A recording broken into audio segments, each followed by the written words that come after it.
Hey everyone, welcome back to the channel. In this video, I am going to show you how to sign up for VK without using your personal phone number. The process is very simple.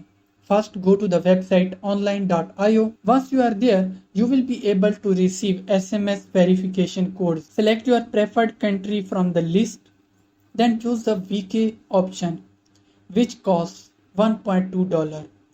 To proceed, you will need to top up your balance on the site. There are several payment options available, including Visa, MasterCard, Payeer, Quivi Wallet, and more. Just choose the one that works best for you and complete the recharge process. Once your balance is updated, the website will provide you with a temporary phone number. Copy that number and go to the VK registration page. Paste the number in the phone number field.